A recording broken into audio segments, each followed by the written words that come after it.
What's going on, everyone? Daily Dose here, and in today's video we are taking it to the board.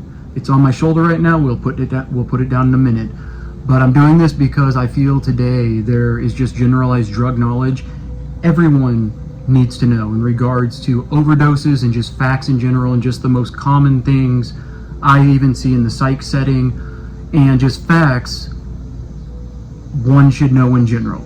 Like and subscribe. Let's go ahead and jump and take it right to the board. So we're first going to start with the drug category of stimulants, and then we will go into the second aspect, which is in particular fentanyl, and just common things to know as well. So let me go ahead and get this going on the board. Might be hard to see at points, my bad. Working on it. So let's go ahead and jump into it. So stimulants. Let's first discuss with, once again, common signs, what to know in regards to an overdose. And what I mean by overdose is, yes, you can obviously, with an overdose, you can pass caused by overdose, but also people can be overdosing and obviously not pass, but they're at a point where they're losing control. It's good things to know in general. So let's go ahead and jump first into with meth. So in regards to an overdose and things I've as well seen, I'll just say in the psych setting pertaining to meth, and when it comes to a meth overdose, the number one thing first with an overdose and what I've seen and what you should know is psychosis, extreme paranoia, but in particular psychosis. Psychosis is something that can be extremely scary to see, because a lot of times people can, somebody using methamphetamine could be very, very aggressive. And once again, the psychosis aspect, conversations very hard for them to have if they're currently in psychosis. Once again, the aggressiveness, that's a sign to look out for. And also, if you are using, I'm sure at some point you or someone using close to you has probably went through some of these things that we'll discuss in regards to this. So let's go ahead and jump into the second aspect, which is seizures. Seizures is huge. That's a sign of an overdose. And I've actually seen a meth-induced seizure. Now keep in mind, the patient had also been drinking and they had a history of epilepsy, but it was meth-induced due to the spiked heart rate. They couldn't get the patient to calm down or relax. So yes, I've seen that, and that's becoming more common with the meth becoming more. It's becoming, for example, it can be more. I'm not going to say more laced, more potent, but is it real meth? Is it laced with fentanyl? You just don't know the components. This is why seizures, if you have a seizure disorder and you're using this, it can be very, very dangerous. But it's dangerous in general for anyone using it. And also risk of stroke with stimulants in general, higher blood pressure, higher heart rate, blood vessels are being constricted, and you're not getting enough oxygen in your brain, which can cause stroke, aneurysm, etc. Not a good event is the point.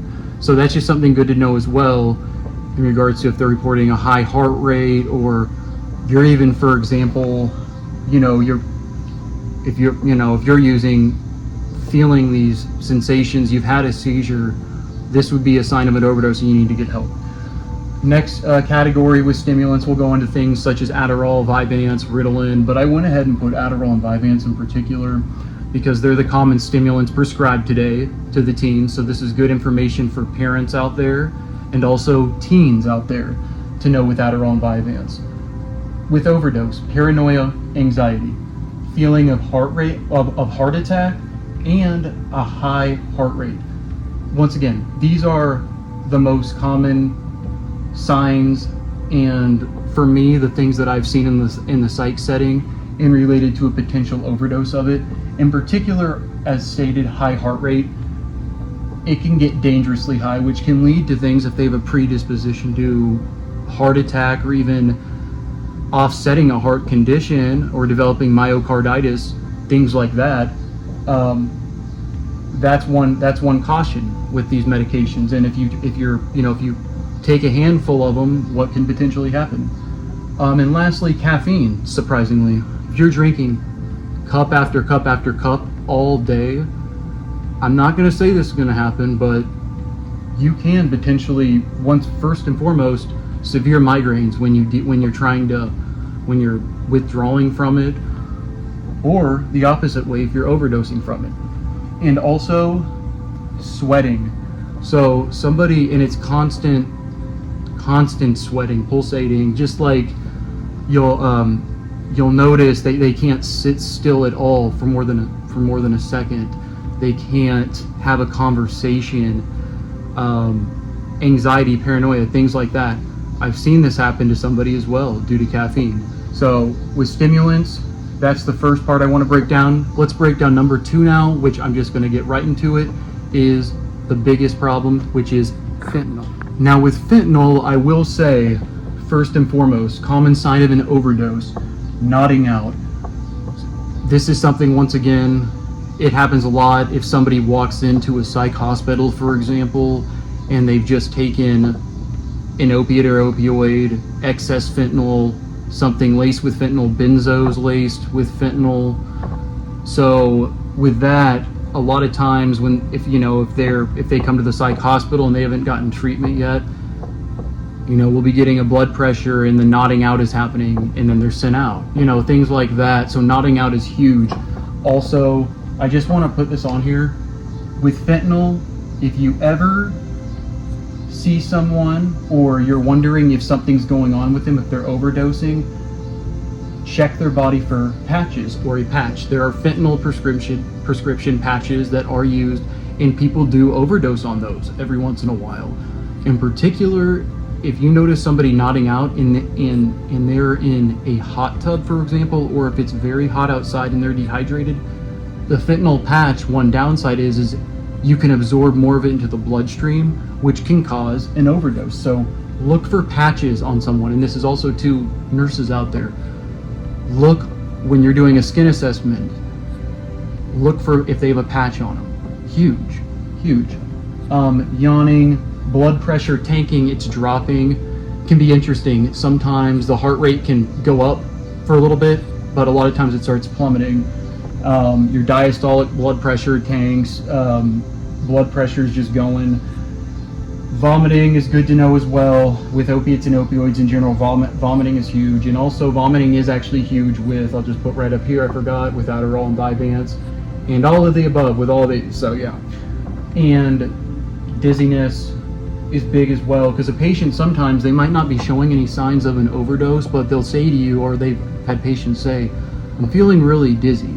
And I'm like, well, could be, and in my head, it could be some orthostatic hypotension, where I tell them, okay, don't get up near as quickly. So if you're laying down, sit up first, 5 seconds to 10, then get up and stand. Sometimes when somebody's even detoxing, this happens a lot, they'll develop orthostatic hypotension. But once again, dizziness, really assessing with that. If they have a history of fentanyl use, or they told you they've used, or if they currently are using and they can't tell you. But also, this is the biggest in my opinion, as well as nodding out, but this is very scary with fentanyl and even downers in general, a loss of control. Going to the bathroom uncontrollably, things such as they have no control of their mind even. They feel a sense of dying. And this is typically, if they don't get Narcan, a lot of times, this could lead to death if they don't get it treatment quick enough. But I'll say that the loss of control is the scariest, because I've never been through this, but I can only imagine somebody who's using and they're nodding out, they have no one there to help them, they can't have Narcan on hand, and they lose control. That's the biggest thing. Patients have reported this to me. Sometimes they have out-of-body experiences, and then they come back to life they don't pass, but once they get Narcan, they come back and they'll tell you have an out-of-body experience. That's a sign of an overdose as well. But I wanted to throw this out here just in general for knowledge for anyone out there wondering for, if you know somebody using, or you're using yourself, or you're an RN working, or even just working in the health field in general. Things to know about stimulants, which is meth, Adderall, caffeine, and in particular, number 2, fentanyl. Common signs, what to know in regards to overdoses in particular. This is your daily dose of mental health with Adam. like and subscribe. More videos coming. Check out my 365 days of running. I'm at like day 212 or something. Once again, like and subscribe, leave a comment. I love every single one of you. Thanks again.